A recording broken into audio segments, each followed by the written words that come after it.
And I call on Deputy John O'Sullivan. You have 8 minutes. Thanks, Cathaoirleach. And whether it's Groundhog Day or whatever it is, or whether it's the Karma Sutra, it has none of the excitement of the Karma Sutra, I have to say. I think it has more of the absurdity of a Samuel Beckett play than anything else. And this is Waiting for Godot.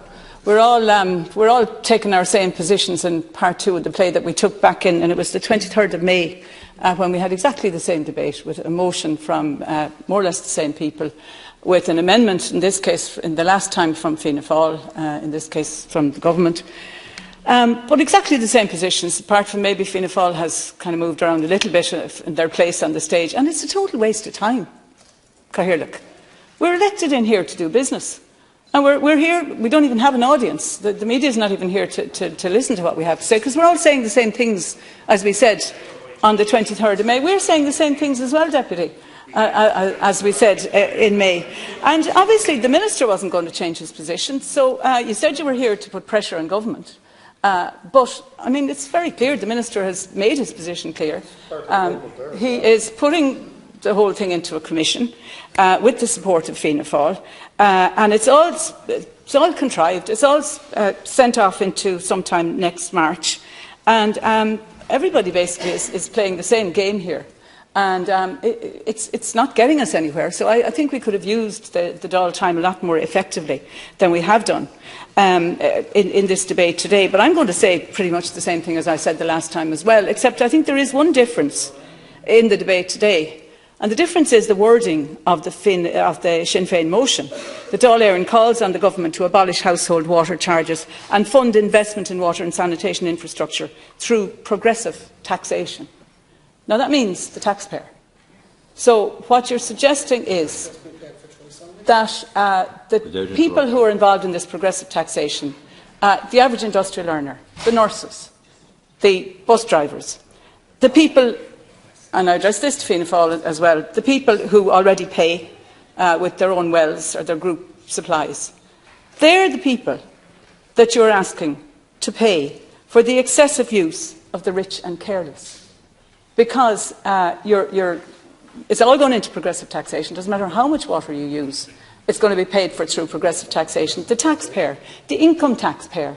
And I don't think that is a left-wing position to take, quite honestly, though you describe yourselves as a left-wing party. And I would say the same for the AAA, people before profit. Could I ask the members to please show respect for That isn't a left-wing position to take, that everything gets paid for through income tax, through the person who gets up and goes out to work and does a day's work and is part of this progressive taxation system. People get on the high rate of tax at a relatively low income in this country. So they're the people you're asking to pay for the excessive use of water. And again, I'm going to reiterate our position, whether it's popular or not, and we lost a lot of seats, but look, it is our position. We believe that there should be a reasonable allowance for every household's needs, and taking into account the issues around that household, whether it be someone with a disability, children or whatever. But above that, people should pay, and they should pay for the excessive use of water. And that's the way we see it. And I'm going to stand up and say this again if you put another motion forward in another couple of months' time. But the Minister's right about one thing. We do have a desperate need to invest in our water infrastructure. I was at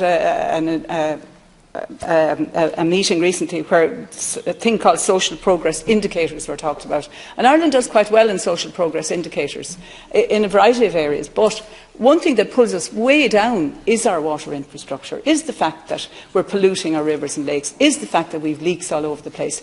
And I had an interesting experience recently in my own estate where Irish Water came in to replace lead connections in shared services. And the local Sinn Féin councillor came along and said that actually they should be, and I agreed with him in this actually, that would they please also replace the ones that weren't shared services. So recognising actually that Irish Water is doing some good positive things, particularly in Limerick where they're actually taking lead out of pipes. Deputy Ellis, where we do recognise that there are some good things being done because we have a desperate water infrastructure. We do need to address that, and we need to be honest about it. So one thing that is becoming clearer now is that Sinn Féin and AAA do want to see the general income taxpayer paying for water, and at least you're acknowledging that it has to be paid for one way or the other. But, you know, if it is paid for in that way, then it does go into competition with the construction of houses for people who are homeless. It goes into competition with the education system. It goes into competition with childcare and all of the other things that we need to pay for. So, you know, so let's have a bit of honesty here about this whole issue. It's not free. It falls out of the sky free, but it's not free when it gets into your taps and is ready to drink. So, you know, we need to acknowledge that. So, I know we're going to oppose the government amendment, and we would oppose the Sinn Féin motion as well if it comes to a vote, but I presume it won't, because the government amendment presumably will win because Fianna Fáil are going to support them. But that's because we don't believe in playing games, and we don't think that just shoving it off into the middle distance is a way to address an issue that we do need to have an honest debate about.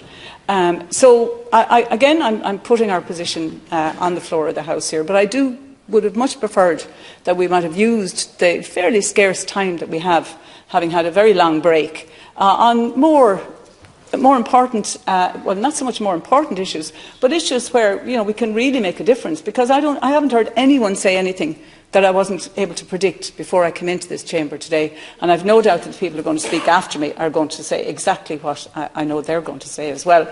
So,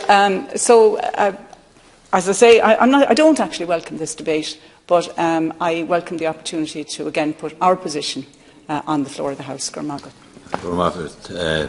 Deputy Paul Murphy and Deputy